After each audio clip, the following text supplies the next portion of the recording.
Hello, MTI members. Tom Morrison here from the home office of the Metal Treating Institute with our star-studded presenter today, Mr. Dr. Rick Marks, who's been a part of our YES program, famed YES program, for gosh, since I think it's 2008, and we're so excited to launch this video cast on how to maximize your leadership superpower. It's such a big thing. It is. We're learning through YES is lacking for a lot of people, and it's just because they don't have the skills. And we're excited that Dr. Marks is going to be with us every single month for 1 hour, the first Monday of the month, to really unpack what does it take to be a leader, a manager, people that motivate people to want to follow you and go do the things, and you be a team member. So very excited to have that. And what I want you to know is down on the bottom is the chat box. Feel free to add comments or type in questions for Dr. Marks and myself to really unpack. If there's something on your mind that you want Dr. Marks to clarify, please do so. This is going to be kind of a live feed. He's got questions he's going to answer for me, but really we want to hear from you if you've got questions that you want to find out. So, Dr. Marks, welcome to the video podcast today.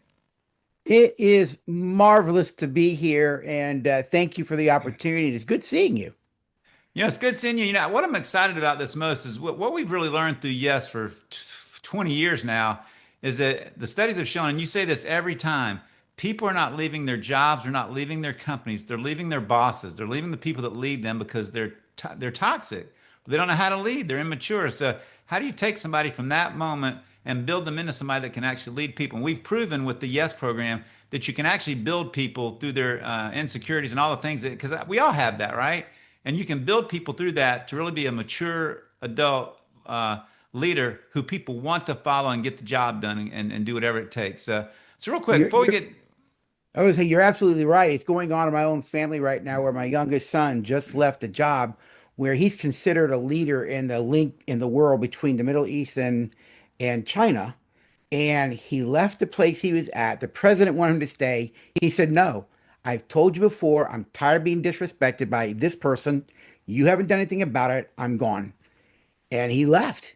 And wow. they're like, "What are we going to do?" And it's a very internationally known place that he has worked, but he walked because of the way he's treated. Well, the focus, I mean, we've got the Yes program, which sells out 2 years in advance. And I began to think we can't wait 2 years to give everybody our members enough of a drip of the skill sets it needs to lead their company. So that's what this is all created around, is giving our members a little bit each month so they can improve their management styles, their leadership structures, and the things that they do for their people so they can create great work culture so people want to be there, want to be there.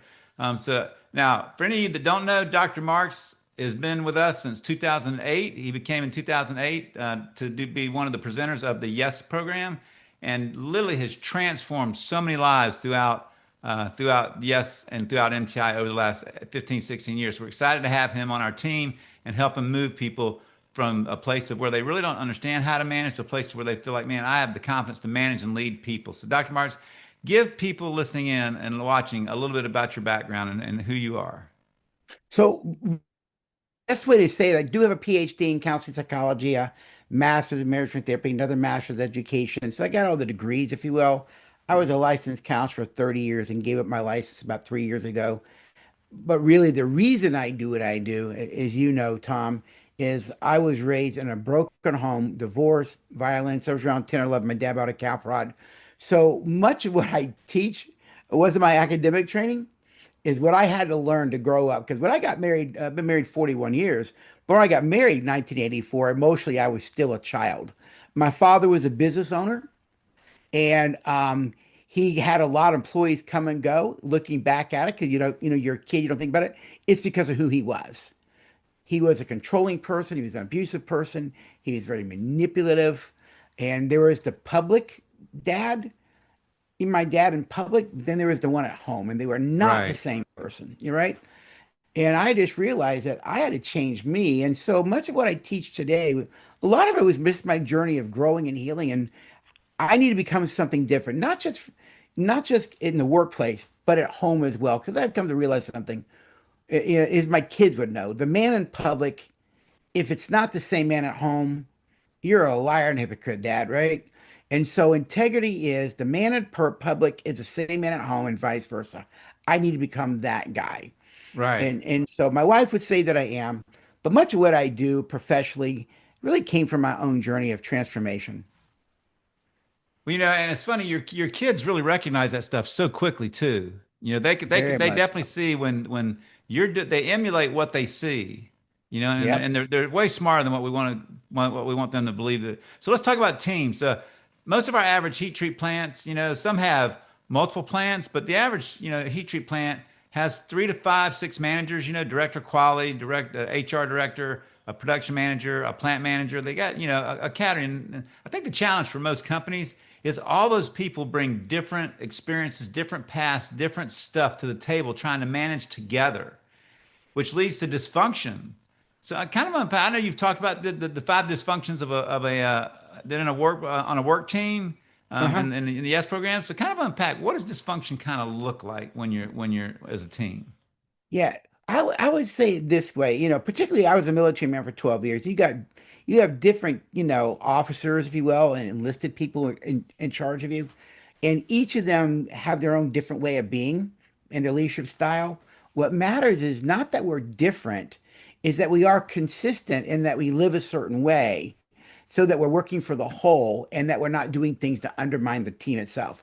So, what are some effects of dysfunctional work teams? I think the first thing that we can look at, and Lencioni in his book talks about this as well, is that dysfunctional work leaders basically create a lack of trust. They erode trust, and when their trust is eroded, blame starts happening quite a bit. Because when people don't have this sense or have this, they'll be vulnerable and abilities. I think one of those is people aren't going to become vulnerable, and because of that, they're quick to assign blame. I think that's one of the things you'll see in dysfunctional work teams. Secondly, there's going to be very poor communication. Now, all relationships require communication to happen. And, cussing someone out is a form of communication. Let's be honest. But it's not the kind of communication that's going to build a work team, right? Right. Uh, But if you go around, it's amazing when someone enforces with that language, thinking that that's going to change people to want to do what they want them to do. no, actually, I have found it really brings disrespect. I mean, we're in a culture that cusses a lot. But if you get back privately, when you have a leader that's doing it on a regular basis, there is a part of you that goes, huh. If only he can if he confines himself to these set words. I always told my kids, look, if you want to cuss, feel free, but remember there are thousands of words in the English language you can use to express yourself. If you confine yourself to about 5 or 10, that might say something about you later on down the road, you know. So, what is essential in any relationship, particularly in leadership, but any relationship, is the ability to communicate well. All right. And there are those leaders who avoid conflict, which is unhealthy. But then there's those who want to control and attack it at the expense of the team and the members on that team. So you've got to communicate well and solve problems well. You do it in a way that builds what I call us, the team itself. All right. And that's another dysfunction. And you have poor communication, conflict avoidance. And another dysfunction is there's going to be a lack of commitment to the group and a lack of commitment to the organization, which is going to be a lack of accountability. I mean, think of it this way: how many people go to work, and this is really their mindset. They may not say it. I'm going to work. I'm going to do my job. I'm going to get my paycheck, and I'm going to leave. They do what they have to do to not get in trouble, to get their paycheck, and get out of there. To me, that's not a team member. That is someone who's using the organization for their own benefit. And that kind of person I have found long term doesn't really, well, I'm going to use a military mindset. That kind of person, I'm not sure I can depend on in combat. Well, that person, the moment something along comes along for $1 an hour or $3 an hour more or 10% more, 5% more money, they'll walk out the door as opposed to someone who wants to stay where they're at because they love their boss. They love the person that's with them. Yes, exactly right. My wife is a manager at a school uniform shop, and there's a lady that comes back every summer. She's a teacher. She comes back every summer to work there. She doesn't have to. She says, I do it, Luella, because I love working for you. I could use the extra money, but it's my wife that draws her back there every year to fill in her summer vacation and make some extra money. I think that says something about the quality relationship in the commitment a person has to an organization. And I really do believe that we as leaders, that who we are inspire others to be a part of the whole. And again, we'll be talking about the idea of the us, the power of us. But when the whole wins, everybody wins, right? And I think another dysfunction that shows up with dysfunctional leaders is you're going to create an emphasis on turf.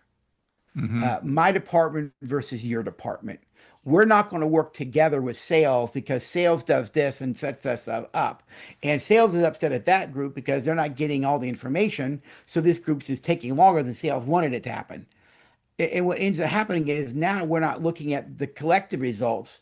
We're actually looking at internal departments fighting each other. Years ago when I was a senior manager in a psychiatric hospital, this is back in the early 90s, they brought in an organization called TQM. I don't know if you heard of it, Total Yeah. Quality Management. And the idea that was unique to them was you have your external customers, but you have internal customers. So in a hospital, the business office is also my customer. The nursing staff is my customer. You Right. know, the physical therapists, the occupational therapists, they're also my customers. That we must see everybody within the organization is customers as well, and we're serving the whole. And I think there's something to leadership.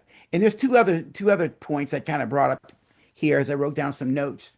Is that two other things that unhealthy leaders bring uh, to create dysfunction is you end up with a silo mentality. You know, well that's marketing's problem. Well, IT will fix that. This is not my department. Uh, and it was the Ritz Carlton years ago. You invited me to come speak many years ago at an FSAE conference, Florida Hmm. Society of Associate I Executives, remember that. and right in front of my breakout session was the head of HR for the Ritz Carlton, and he presented in his hour the core, basically values of the Ritz Carlton. I even walked up to him after the end. I said, "Buddy, all those values would make a great marriage and family." And he handed me the values card. He goes, "You can use the values. You can't use our name." I said, "Well, thank you." But one of the things he said was, at the Ritz Carlton, everyone, even the person that cleans your room, is empowered to solve a problem. In other words, I don't have to go to that department. I can say to that person, "Hey, I'm really got this issue."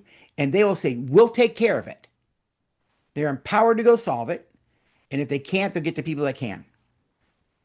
That's not a silo mentality. That's a whole mentality, Right. you know? And I think the last thing that you're going to see in dysfunctional work teams is when there's a win, there's low celebration. Yeah. Why? Because there's not engagement. There's not an emotional investment to the organization. Right. You see, So taking it one but step further, that's the five dysfunctions of a work team. What are some of the things that you've noticed in your years of teaching about leadership and work teams? What are some of the dysfunctions that are in individuals that work against them and trying to help people lead through things? the number one, and this is me, and of course, it's my centerpiece, is how emotionally immature leadership is today. Research about it, which is why emotional intelligence is such a leading training in businesses across North America. It's because we've recognized that America emotionally is more and more emotionally immature. And emotional immaturity is evidence of a lack of emotional intelligence, right?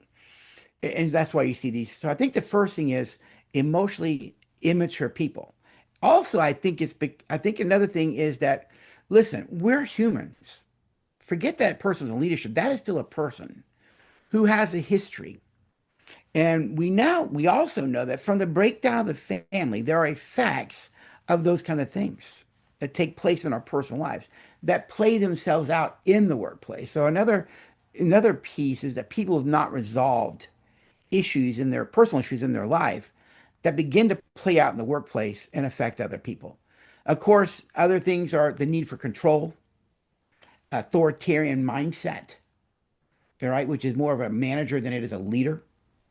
Leaders already know they're in a position of power. They don't have to use it. They don't have to use it and they don't abuse it. Managers do. All right. They want everybody to know that they're the leader. Leaders don't want people to know they're the leaders. Right. They serve the team. I think those are some of the basic ones right there. Because I mean, that right there is a whole hour of Right. how our own individual issues in our personal lives play themselves out in the workplace. Example, we know through data, businesses lose $6 billion a year due to divorce in the workplace. All right. Again, you mentioned earlier, people don't leave their jobs, they leave their bosses. Why? Because of the emotional issues in that person that play themselves out in how they manage or lead. So it is important that we really do look back at this culture today in our country today and realize if we want to be create great healthy leaders, we got to become healthy mature adults as well. And that's emotional maturity. Well, I've seen that in many companies I've been around where, the moment somebody has issues in their marriage and they're working for you, they're not doing their work in a lot of cases. They're trying to get it done, but they're spending time on the phone talking to friends, to other people, to counselors, to attorneys, trying to work. So much goes into getting out of a marriage. It takes the life out of you. And I feel for those people, but from an ownership standpoint, it's having an impact on your team because that person is not there mentally focused in on what they need to do for the company. So Yes. now let's get into the big thing that I love about your concept that you put everything around is the power of us, the team for the Yeah. individual, the power of us. So talk to us about what the power of us looks like and what are the key components of the power of us. So real quickly, the way I came up with that actually goes back to my early marriage and family work about 30 something years ago.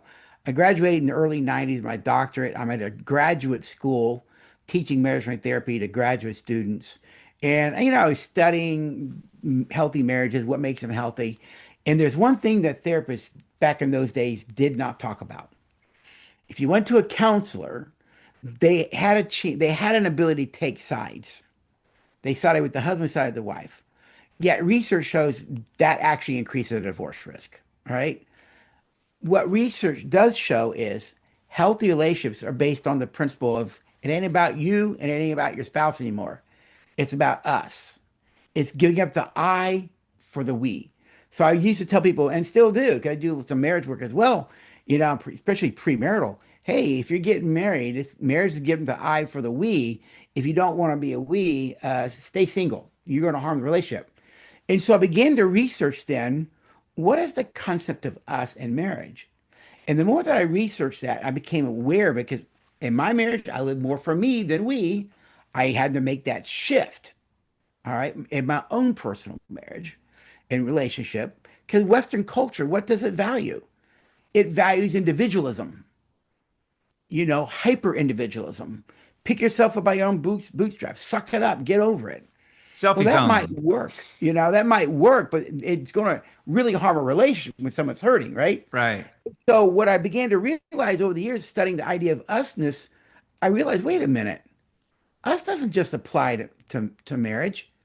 Us applies to me and my daughter. It applies to me and my sons. A matter of fact, it applies to me and you, Tom. Right. We will have an us or we won't, just by the way we talk to each other and treat each other. And then I realized a work team has an us or it does not. And it was about 20 years ago, just over. It was an executive vice president Blue Cross that asked me to take my marriage work that I used to help him save his marriage.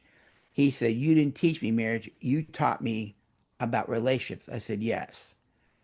I want this with my senior sales staff. I want to know these principles." And that started my foray into working with businesses because he saw the idea of us as a work team. He picked up on it through the marriage work. And so I started doing that kind of training and applying this to leadership about a little over 20 years ago. Not recognizing I get more and more into it over time. And really, you had a lot to do with that as well when you saw the value of it. So the idea of us is basically this. It's not about the individuals. It's about the synergy of the group itself. I use a married example. It's not me and it's Luella. It's us. What is us? Us is a synergy between her and I. It's the relationship itself. And here's what I've learned. Every decision I make gives to me or it gives to us. Whether I like it or not, there is no other option. If the bulk of my decisions are based on what's best for me, that's okay. I can do that, but I'm going to harm us. Now, here's the real kicker, and it's really simple. And those who've never really heard me speak before that are listening in, you're going to notice I tend to be very, very simple. I'm a closet redneck from North Georgia, I tell people, but it's really my favorite quote by Einstein. Einstein said, if you can't, if don't, excuse me, I got two different quotes mixed up. Here's what he said. Basically, you explain things simply, but not too simple. In other words, simple is best for the brain. And he also said that if you can't explain something simply, then you don't understand it yourself. He's right about Right. both. So I like simple. And So basically, if you don't understand it, the other person definitely ain't gonna understand it. exactly. And if you can't explain it simply, he says you don't understand it. Because if you really understood it, you could explain it simply. And he's right about that. So the idea of us is it's not about me, it's about the team. It's about the energy that exists, the synergy of the whole. And here's the thing. You always know when us is in your house, think of a married example, because you feel it. Oh yeah. When us is in the house, you feel the love, you feel the connection, you feel the bond. It's the same thing in a workplace. You can feel the connection in the team, and you can also feel the disconnection in the team. And I want to work on a team where when we come together, you can feel the us among us. You can feel it. It's a great work environment when you live and work in those environments because it brings peace. We're together. We're different. Right. Yes, we have different views, but at the end of the day, we're not here for ourselves. We're here for the whole, each other. You know, It's I base it's basic training. Well, us is also, like you said, a relationship. It's about connection. And one of the Very things much I so. really think is a great takeaway, and this is actually for people to write down. I like to have some action steps at each of these that people can write down and begin to do some things differently in their organizations. But you have a lot of our teams have three to four shifts, and they do these stand-up meetings for 5 to 8 minutes where they learn what's going on in the shift before them, so they can have a nice transition to this next shift. Yes. And so the little team meetings, and you have a great concept around how do you host a little meeting that helps people get connected and kind of unpack.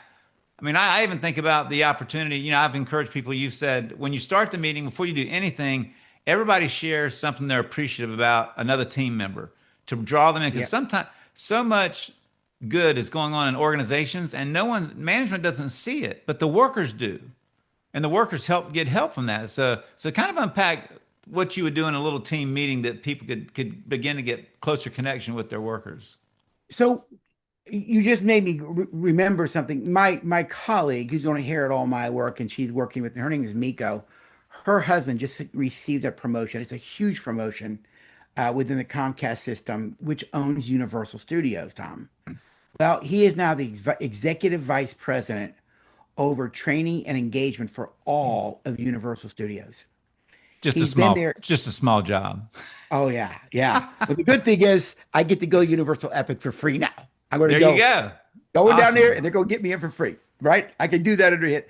But here's the thing: he's been there just over a year and a half. He was there 1 month in that new role, and at the 11 to 7 shift, 3 nights in a row, he showed up. And they were like, "Who are you? You're a C-suite guy? You're here at 2 in the morning? Why are you here?" He said, "Well, you're a part of the team. I thought I should know you." No one in C-suite had ever cared enough to Right. get to know the people that worked that midnight shift. And this man went and spent 3 nights with them, getting to know them, asking questions. And he told me, he said, one lady told me, "I was about to quit until you came. Now I know you care." And she stayed because one man cared enough to say, "I see you as a part of the whole." And he proved it by going and visiting and spending time with them. That to me is a man who understands the power of us. Right. You are here, even though you might work 11 to 7, whatever the hours are. And let's be honest, who are those people? They're the ones emptying trash, cleaning bathrooms, fixing equipment. Those are the people that are repairing and fixing things up for the next morning. Right. And he cared enough to go. That's a man who thinks in terms of us, not me versus them. Right. That I see you as essential and as value to the whole. And I think that is what an usness mentality, how it operates from. It looks at the whole and says, yeah, we may not see those people, but they're still a part of us. And we need to let them know they have just as much value to the whole. And all it took was someone just willing to go hang out with them So what are that the one let or them know. two what are the one or two questions when they're having these little team meetings in between each shift? What's one or two questions that the leaders could ask the group to discuss as a group to kind of draw them into connection before they get into their team stuff? I think, well, one of the things you were interested, we do a thing called daily touch point. We teach it in the 1 day training. And yes, a daily touch point is really a connection. It's a point of connection. The first part of it is share one thing that you're grateful for. I believe strongly, and the brain research shows it, that we need to live a life of gratitude. People do things around us all the time, and we need to let them know that we noticed it and we're grateful for it. Part of it is also brain science. Whenever you share with somebody something they did that you appreciate or are grateful for, when they hear it, this is really important. In my mind, it's important. When they hear it, their brain releases a neurochemical called dopamine. Dopamine is a reward neurochemical. It is released when we hear someone tell us they're grateful or appreciate about us. I believe we should be giving dopamine shots to employees on a regular basis as Mm-hmm. leaders. Little things they do. Hey, I noticed last week, Bob, you had to stay, about 40 minutes late to get that project done, to get us moving ahead for the next day. Thank you. And I really appreciate that. Give them a dopamine shot. You see? Don't assume that they are doing it because they have to. Should be grateful.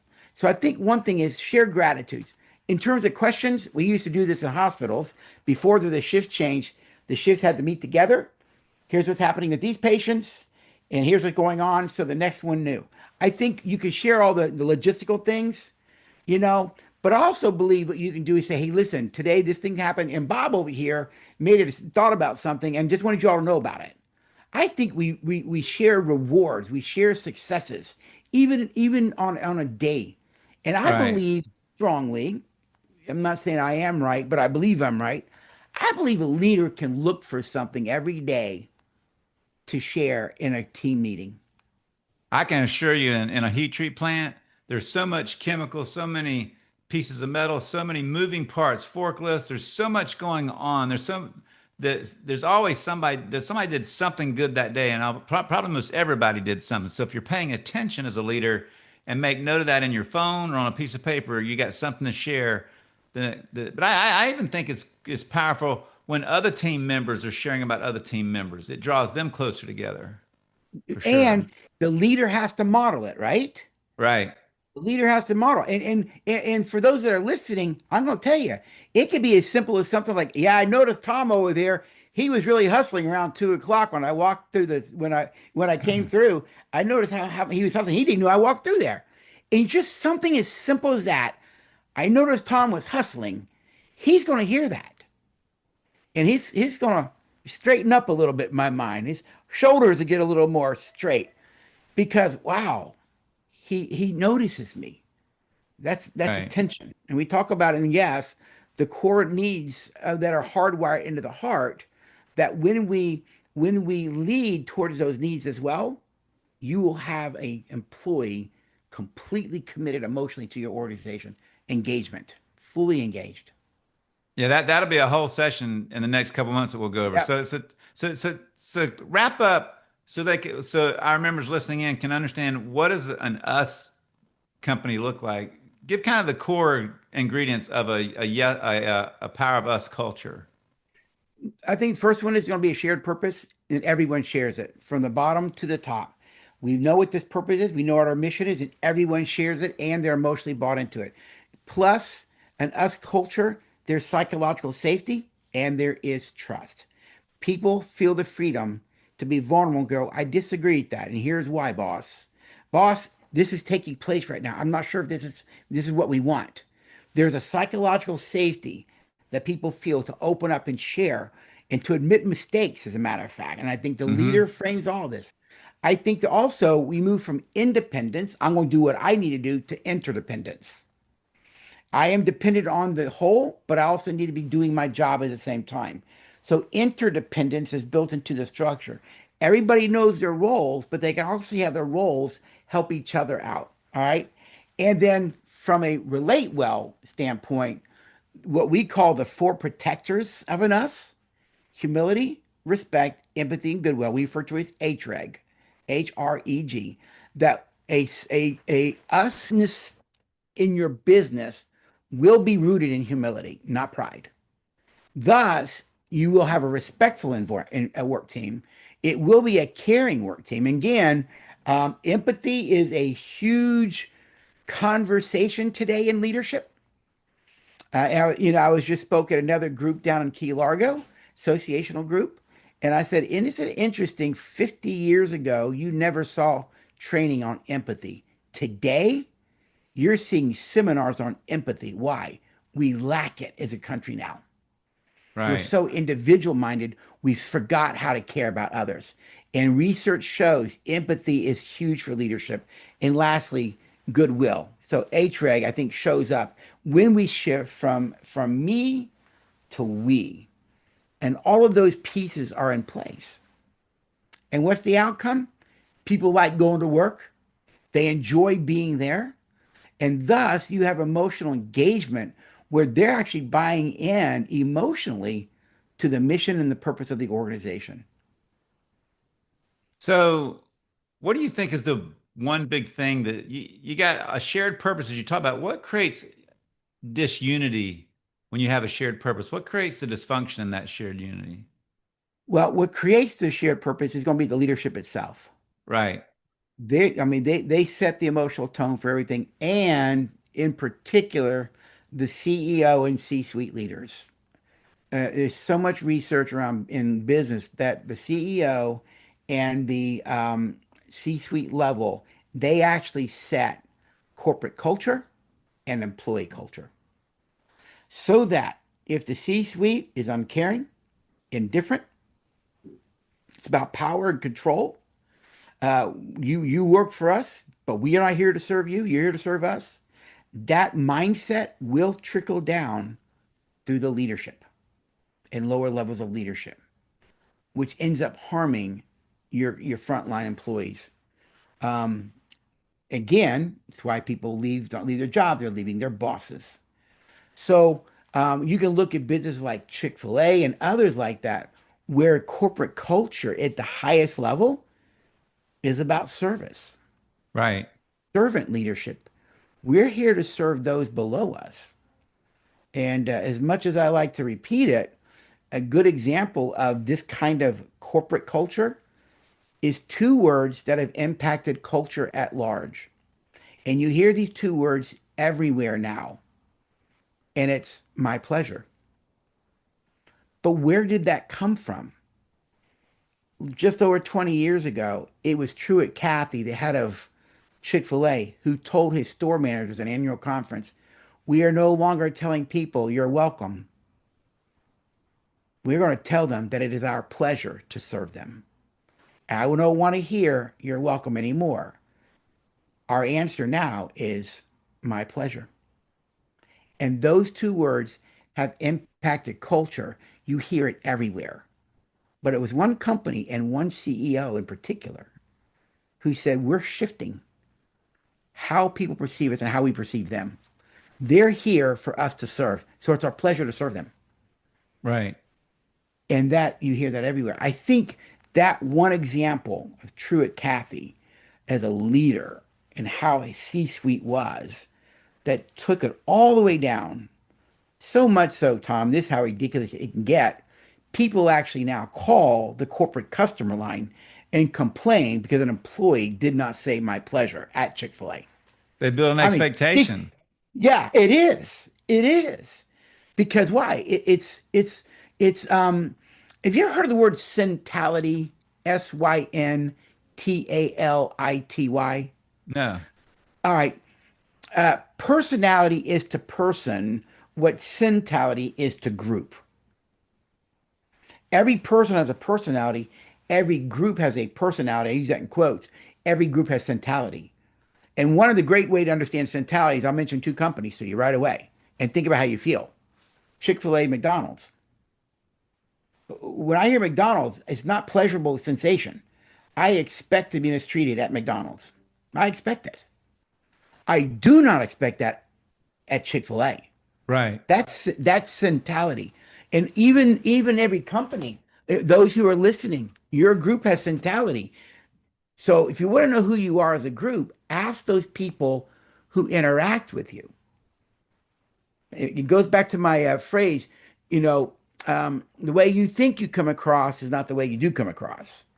The way you think you're being experienced is not the way you are being experienced. And people tend to defend how they think they are, believe they are, but it's in the end, it's how you are. And you know, I had to get to a place of humility to ask people, particularly my wife and my kids in the early days of my transformation journey, was how am I coming across right now? What are you seeing in me? How are you experiencing me?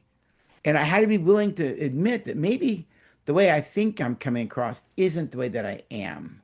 And in the end, how I think I am isn't important as much as how I am. And so I learned that others can be a mirror for how we are. And I think an organization that is a strong sense of us, they know how they come across and they come across the way they intend to.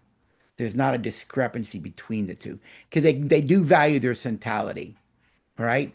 This is how we want to be experienced. We want to be the heat treating company that when people engage with us, they go, these people care. They're professional. They know what they're doing. But more importantly, man, they're just nice people.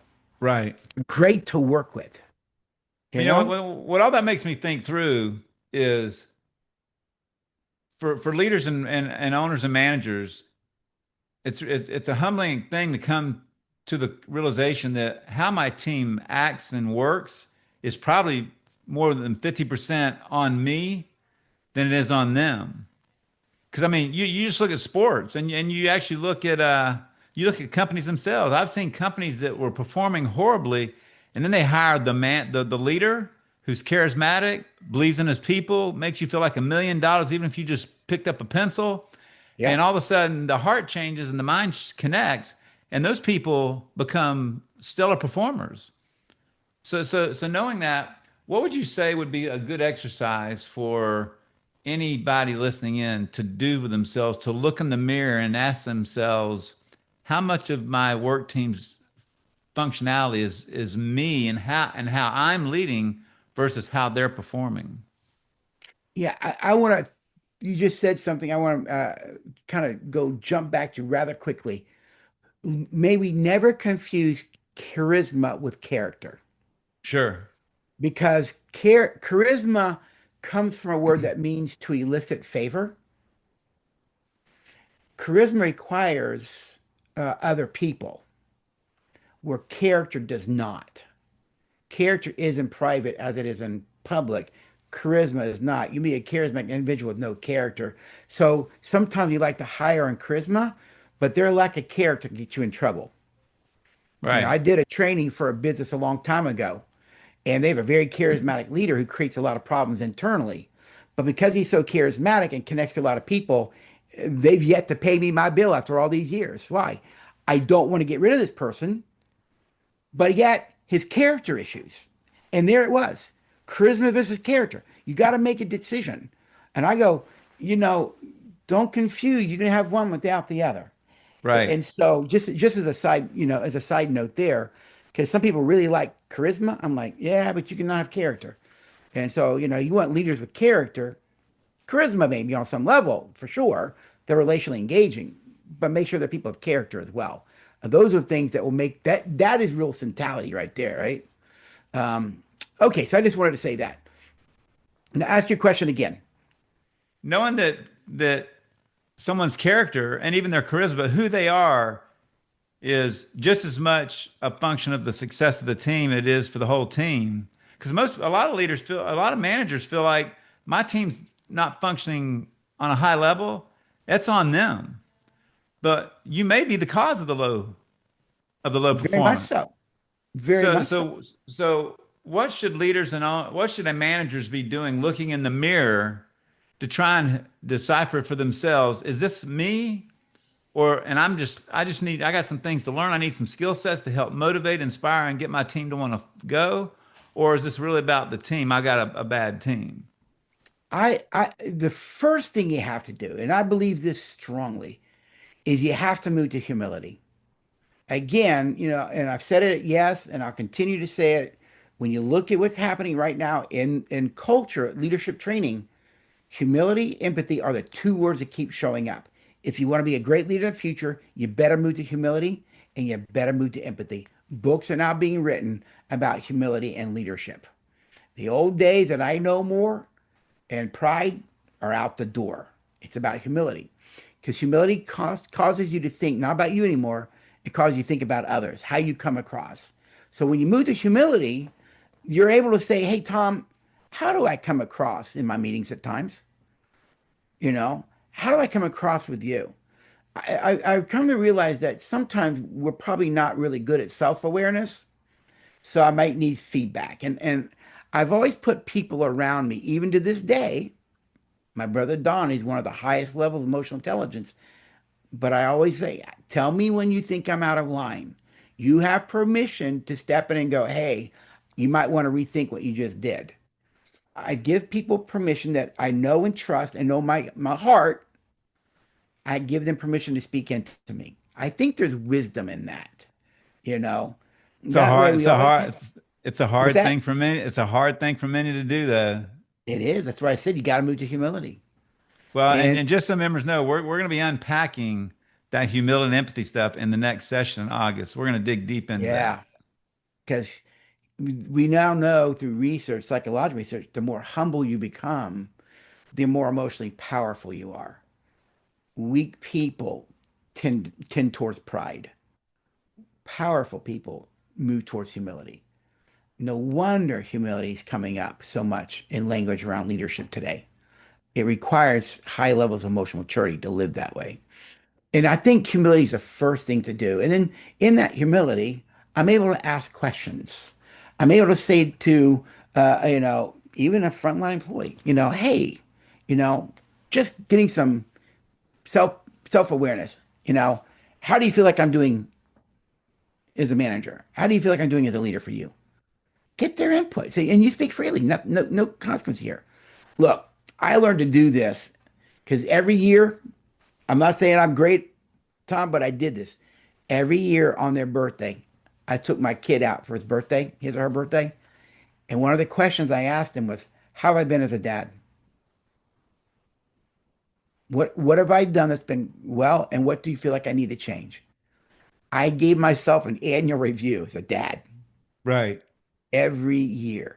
And my kids got to the place where they knew I would listen so that if I did something before that year, they felt safe to speak up and tell me because they knew I would listen. Does that make sense?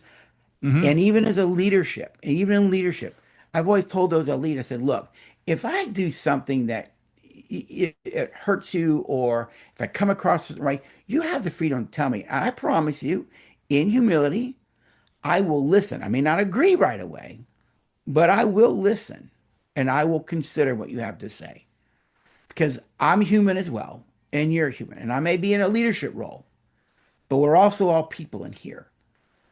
And we are only as strong as an organization as we are as an us, as humans. And I think humility is that first place, which then allows me to move towards self-awareness and learning to have self-control when I need to change something. I think the idea behind us is when we model that as a way of being, then you begin to see the people below you start to model as well. Right. So, if leaders are guiding their decisions based on this whole concept of usness, the team before and the organization before Uh-huh. me, what kind of outcomes do you think manifests, and what does that relate to a company's productivity and profitability? I think what you're going to have is you're going to have a strong sense of team. There's a connection, emotional connection. And what you find with emotionally connected teams is if something's happening in one department, someone else go, "Hey, boss, I've got extra time. Can I go and help them? Can I go and support them?" I think you begin to see, just like in a family, we're going to step in and help each other. We're going to step, why? Because it matters to the whole, you see? And so you begin to break down this idea of turf in departments, where it's no longer this department, all the departments feed the whole. So you get rid of turf, this turf mindset, and they begin to support each other. Thus, you have employee engagement. You have higher emotional connection to the team, and I believe this is healthy for the whole. You have stronger emotional buy-in to the mission. And let's be honest, you have a mission, you have a purpose statement. These people are emotionally connected to that person, right? I don't want them just doing it out of action. I want them to buy it at the heart level. All Right. right. I want them to buy it at the heart level. Um, and I think that's another win other than just profitability in a good work environment. The other part is their safety. People feel free to be human. Now, they also know that in the workplace, you can't be human and dysfunctional. We all know how to act professional, right? So let's be honest.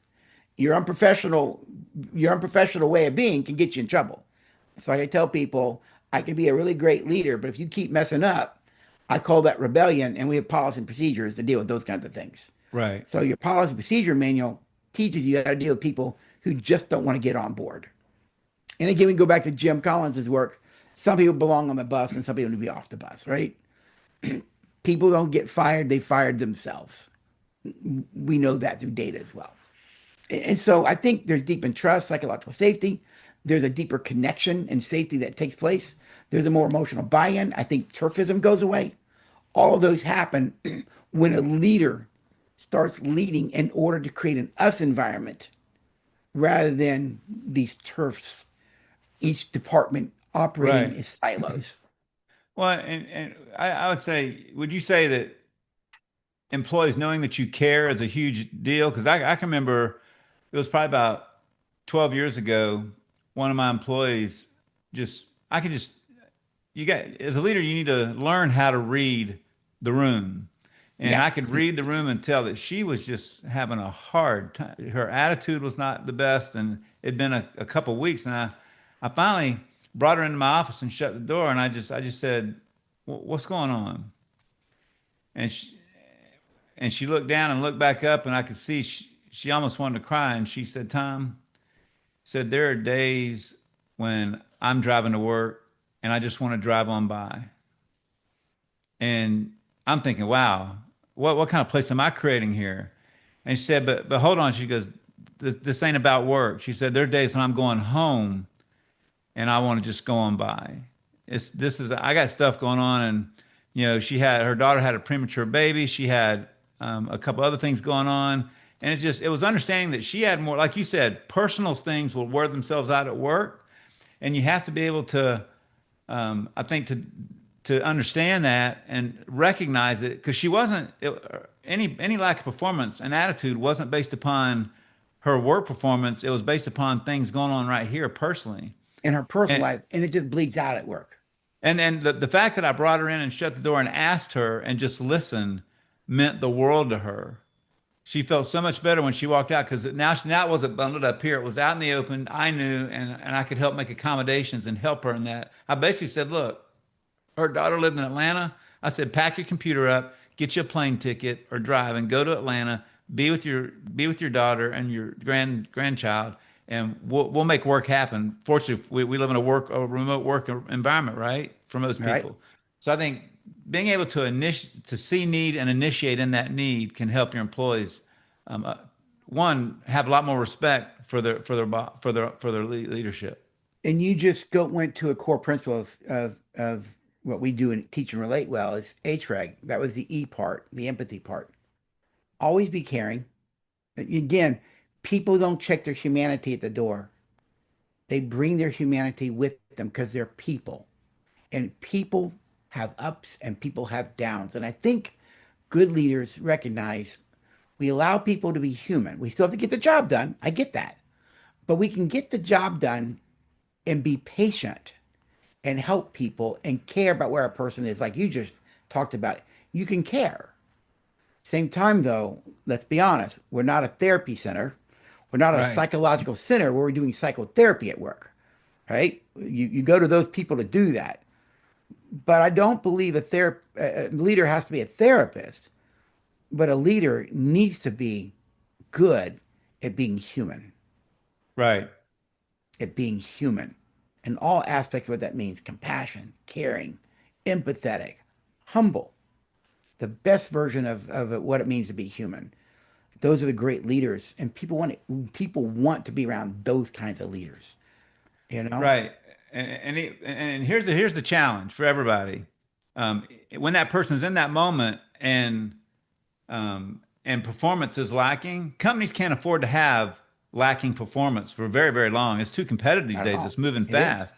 So, so a great question is how do you balance a system of accountability with an emotion of grace?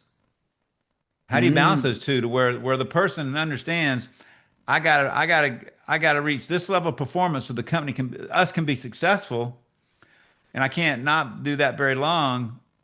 But mentally, I'm having a hard time. Is it a day off you need to recoup? I mean, how do you balance that accountability to grace so that person feels cared for, heard, but yet they actually want to get their job done as well?